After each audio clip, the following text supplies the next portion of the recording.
And I'll read the specifics. It increases the minimum penalty for first and second degree sexual assault and provides first 10 years of a sentence for first degree sexual assault and first 5 years for second degree sexual assault not be subject to a suspended sentence or a deferred sentence. Representative Roberts. Thank you, Chairman. I would like to say that historically, Rhode Island has raced to compete with other states to be first on an entire host of issues that have been deemed a priority. But sadly, in my experience, childhood sexual abuse has not been one of them. Furthermore, our priorities seem to have been somewhat misplaced, as there are laws that would put people in jail for longer periods of time for less offensive crimes than for sexual assault against children. It often feels as if our children have taken the back seat as a priority compared to many other issues that we have addressed.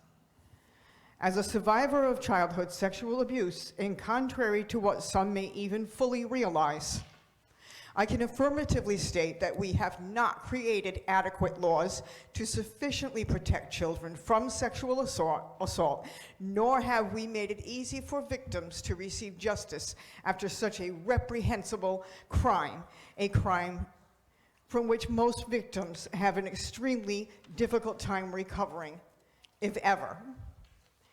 Nationally, 44% of rape victims are under the age of 18, with the highest risk of victimization between the ages of 12 and 34.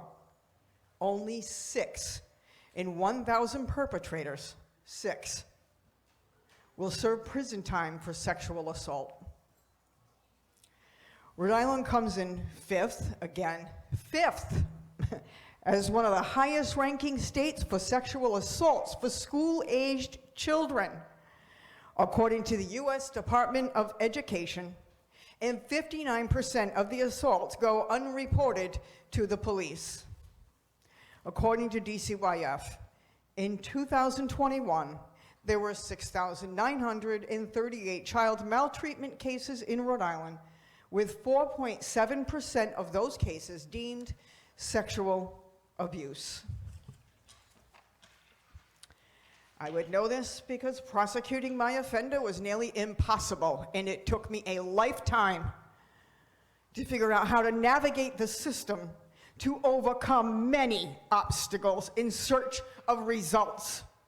As in my case, even when the victim seeks justice through the court system, the perpetrator can receive a simple slap on the wrist with a reduced sentence to avoid jail time.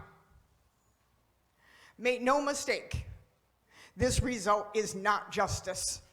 While the admission of guilt is a step in the right direction, the lack of consequence in the form of jail time absolutely adds insult to injury.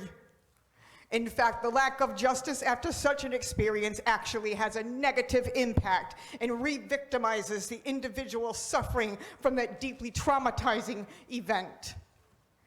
Today, we have the power to change that with House Bill 5757 by requiring people who are found guilty of second-degree sexual assault to be forced to serve a minimum jail sentence behind bars, which cannot be suspended or deferred.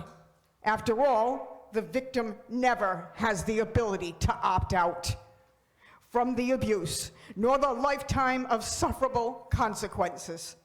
Hopefully, clarifying the mandated sentence that includes jail time for childhood sexual assault will help deter predators from destroying a child's life in the future.